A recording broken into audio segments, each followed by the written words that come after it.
Kalau kita yakini sesuatu itu pasti terjadi, kita meyakini sesuatu pasti terjadi, berarti kita itu merasa diri kita Tuhan. Itu dosa.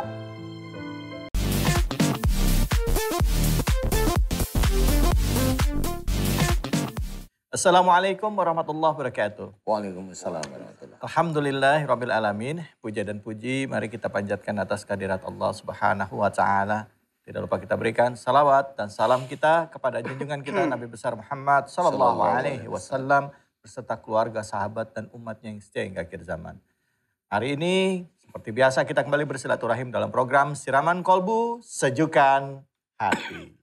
Nah, ayo kita sejukkan hati kita yang saat ini mungkin masih merasa marah ya atau mengalami sesuatu yang tidak menyenangkan, protes, kesel, emosi ya. Coba ayo sama-sama kita benahi, kita tata hati kita supaya bisa melihat apa sih ada hikmah di balik ini supaya tidak terlalu sering memiliki prasangka yang buruk ya, tidak hanya kepada makhluk tapi juga kepada Allah Subhanahu wa taala.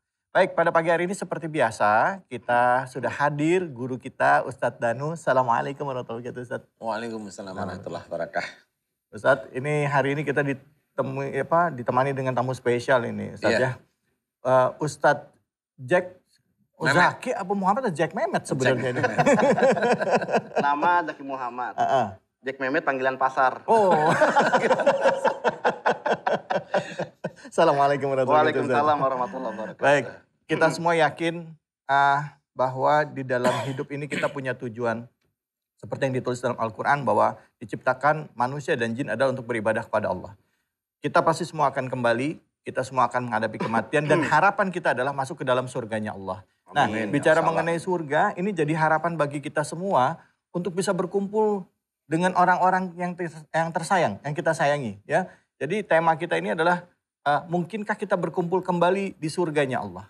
Ya gitu, ini harapan kita semua. Nah, untuk membahas tentang ini, harapan kita, keinginan kita sebagai hamba Allah untuk bisa wafat dalam keadaan husnul khotimah dan juga masuk ya, nanti setelah dihisab kita masuk di dalam surganya Allah menjadi perenungan kita. Dan untuk itu mari sama-sama kita dengarkan tausiah yang pertama dari Ustadz Zaki Muhammad. Silakan Ustadz. Fadhol.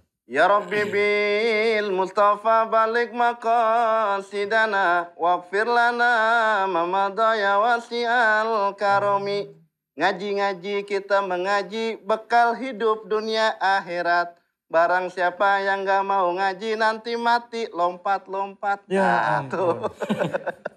Assalamualaikum warahmatullahi wabarakatuh. Waalaikumsalam warahmatullahi wabarakatuh. Bismillahirrahmanirrahim. Alhamdulillah. Assalatu wassalamu ala rasulillah Sayyidina Muhammad ibni Abdillah. La haula wa la quwata illa billah. Yang sama-sama kita hormati dan yang kita muliakan guru kita Al-Ustadz Danu dan juga Bang David Khalik. Mudah-mudahan selalu dalam keadaan sehat keduanya. Amin ya Allah. Puji syukur kehadirat Allah, salawat teriring salam senantiasa tercurah kepada baginda Nabi besar Muhammad sallallahu alaihi wasallam. Bang David, ternyata surga itu cinta kepada orang-orang yang sesama pecinta dalam kehidupan dunia dan akhirat. Pernah suatu saat ketika Rasulullah duduk dengan sahabat-sahabatnya, Rasul ditanya oleh seorang Arab Badui. Wahai Rasulullah, mata sa'ah kapan terjadinya hari kiamat? Rasulullah pun tersenyum dan balik bertanya kepada Arab Badui. Ma'adatullah, apa yang akan engkau persiapkan untuk menyambut datangnya hari kiamat? Lalu Arab Badui ini berkata kepada baginda Rasulullah, Ana amantu billahi wa rasul wa ana mahabbatullahi wa rasul. Aku cinta kepada Allah dan Rasulnya. Dan aku beriman kepada Allah dan juga Rasulnya. Rasul pun tersenyum dan berkata kepada sahabat-sahabatnya. Sahabat-sahabatku dengarkanlah sambil mengeluarkan hadis yang sangat singkat. Al-mar'u ma'aman ahabba.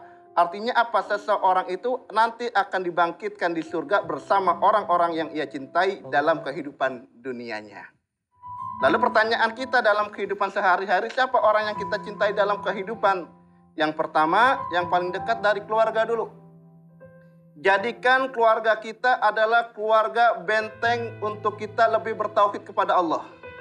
Kenapa untuk bertauhid kepada Allah? Karena yang namanya perkawinan itu tidak hanya berbicara kebahagiaan dunia, tetapi juga mempunyai intisari, tujuan kebahagiaan di yaumul akhirat nanti. Caranya bagaimana? Jadikan istri dan anak-anak kita itu menjadi hamba-hamba yang dimuliakan Allah dengan tuntutan-tuntutan syariat yang telah diajarkan Allah dan Rasul-Nya. Lalu siapa lagi orang yang kita cintai dalam kehidupan dunia? Kita cinta kepada para alim ulama, kita cinta kepada orang-orang pecinta kebenaran, dan yang paling penting adalah kita cinta kepada orang-orang yang soleh yang selalu mengajarkan kita kepada kebaikan. Orang yang nantinya mempunyai nilai ketakwaan, mempunyai keimanan yang sempurna, maka syaratnya cuma satu. Mencintai Allah dan baginda Rasulullah di atas kecintaan segala-segalanya. Makanya Rasulullah pernah mengajarkan kepada kita, la yu'minu ahadukum hatta akuna ahabba ilaihi miwalidihi wa waladihi wan nas ajmain. Tidaklah seseorang itu mencapai keimanan yang sempurna sebelum aku lebih dicintai daripada anak-anaknya, daripada suami atau istrinya, daripada jabatannya, bahkan untuk seluruh umat manusia. Artinya segala aktivitas dalam kehidupan kita yang pertama harus bernuansa ibadah. Yang kedua, jadilah kita pemimpin yang bertanggung jawab. Tidak hanya untuk diri sendiri, tapi juga untuk keluarga, bahkan orang-orang yang kita pimpin. Rasul ketika ingin meninggalkan umatnya, pesannya cuma satu. Alaikum bisolah wa ma malakat aimanukum. Artinya apa? Wajib atasmu ibadah. Wajib atasmu berbuat kebaikan. Wajib atasmu sholat. Dan kewajiban-kewajiban inilah yang harus kamu contohkan terhadap orang-orang yang kamu pimpin. Jadi cerita singkat yang harus kita berikan dalam kehidupan ini, bagaimana kita bisa berkumpul nanti di surganya Allah Subhanahu wa Ta'ala, yaitu meningkatkan iman dan ketakwaan dan bertanggung jawab dengan orang-orang yang kita pimpin hingga mereka menjadi orang-orang yang dimuliakan di hadapan Allah Subhanahu wa Ta'ala. Mungkin ini aja yang dapat Al-Fakir sampaikan. Mudah-mudahan ada manfaatnya untuk kita semuanya. Amin, amin. Seperti biasa, ada Haji Markum dompetnya jatuh. Ya kalau gitu, Assalamualaikum warahmatullahi wabarakatuh. Waalaikumsalam warahmatullahi wabarakatuh. Saya kesian sama Haji Markum, dompetnya jatuh terus. Jadi kalau kita mau berkumpul dengan keluarga kita di surganya Allah, ya kita harus cinta kepada Allah dan Rasulnya. Ya, mencintai Allah dan Rasul lebih kepada cintanya kepada yang lainnya. Itu salah satu bentuk keimanan. Nah, bentuk cintanya itu seperti apa? Nah, akan dipertajam lagi oleh Ustadz Danu. Silakan Ustadz Danu. Terima kasih Mas David. Bismillahirrahmanirrahim. Assalamualaikum warahmatullahi wabarakatuh. Waalaikumsalam. Amin ya rabbal alamin. Alhamdulillah, mudah-mudahan di pagi hari ini kita senantiasa diberi kesehatan oleh Allah Ta'ala dan juga hidayah oleh Allah. Amin ya rabbal alamin. Pemirsa di rumah yang dirahmati oleh Allah. Memang Allah menceritakan bahwa orang-orang yang beriman itu akan dikumpulkan nanti di surga. Baik ayah, ibu, anak, kakek, neneknya akan dikumpulkan di surga. Dengan catatan beriman. Nah, bukan persoalan kita itu hanya beriman kemudian masuk surganya. Bukan hanya persoalan di titik itu. Untuk mencapai, tadi sudah diungkapkan dari awal, yaitu cinta pada Allah dan cinta pada Rasul. Cinta pada Allah diceritakan atiullah wa atiur Rasul. Taatlah kepada Allah dan taat pada Rasul. Taat pada Allah berarti kita harus menjalankan isi Quran. Ya, mengimani isi Quran. Kalau isi Quran isinya adalah cerita tentang para nabi, di cerita para nabi itu ada akhlak-akhlak nabi. Akhlak-akhlak para nabi yang kita bisa mencontoh. Baik itu Nabi Musa, baik itu Nabi Daud, baik itu Nabi kita Muhammad SAW. Ya di situ diceritakan. Baik kehidupan dari Isa Al-Masih, ibunya bagaimana. Nah di situ diceritakan banyak akhlak baik yang harus kita fahami. Disitulah taat pada Allah Ta'ala yaitu mengerjakan isi Quran yang bisa kita kerjakan. Diceritakan tentang musuhnya Nabi Musa yaitu Fir'aun. Ada sifat-sifat Fir'aun yang kita tidak boleh melakukan yaitu dia merasa sebagai Tuhan. Tapi apakah sifat Fir'aun itu ada pada kita? Tidak. Kita pasti tidak pernah mau mengakui. Tapi kalau kita tahu bahwa kalau kita yakini sesuatu itu pasti terjadi, kita meyakini sesuatu pasti terjadi, berarti kita itu merasa diri kita Tuhan. Itu dosa. Itu menuhankan diri kita sendiri walaupun kita tidak sadar, tapi itu menjadi catatan malaikat atid dan itu dicatat. Dan kalau itu dilakukan terus-menerus, habis kita akan sulit sekali masuk di surga. Kemudian apalagi yang kita kerjakan selain sholat, selain kita puasa, selain kita itu baca Quran. Selain kita itu bersolawat pada Nabi, cinta pada Nabi, kerjakan itu sunnah Rasul. Sunnah tidak hanya, mohon maaf, yang hanya wujudnya pakaian. Sunnah itu adalah perilaku Rasulullah yang kita cintai, yang kita solawati. Beliau perilakunya itu sangat bagus. Beliau itu berakhlak yang sangat baik. Nah itulah contoh yang harus kita kerjakan setiap hari. Berbicara yang santun, ada adab, mau ngomong itu diatur, ditata dan sebagainya. Bagaimana kita menghadapi musuh, bagaimana kita dicela, bagaimana kita difitnah, bagaimana kita dijatuhkan. Semuanya diceritakan di dalam hadis. Semuanya ada dalam Quran. Kenapa kita hanya bersolawat Nabi, tetapi perilaku kita tidak mencerminkan bahwa kita itu umat Rasul. Malu sebenarnya kita. Nah, bagaimana kita bisa masuk surga bersama keluarga kita kalau kita sendiri di dalam adab sehari-hari kita tidak tahu, tidak menjalankan, keluar dari adab yang baik. Ku anfusakum wa ahlikum naro, nggak akan berjalan. Jagalah dirimu dan keluargamu dari api neraka, nggak akan berjalan. Karena apa? Dia hanya menyuruh anak-anaknya sholat. Dia hanya menyuruh anak-anaknya ngaji. Dia hanya menyuruh anak-anaknya itu untuk sedekah. Tapi dia sendiri masih arogan. Kesannya kalau dia itu sudah melakukan, sudah ngaji, sudah ini. Nyuruhnya dia, kesombongan dia, ujub riaknya, merasa dia begini, merasa dia begitu. Itu sudah selesai.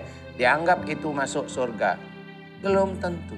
Kalau kita sholat membaca dengan bacaan yang sangat merdu, hanya kepingin didengarkan bahwa lagu-lagu dalam sholat itu sangat bagus, ingin. Kemudian ujub muncul, selesai kita. Apalagi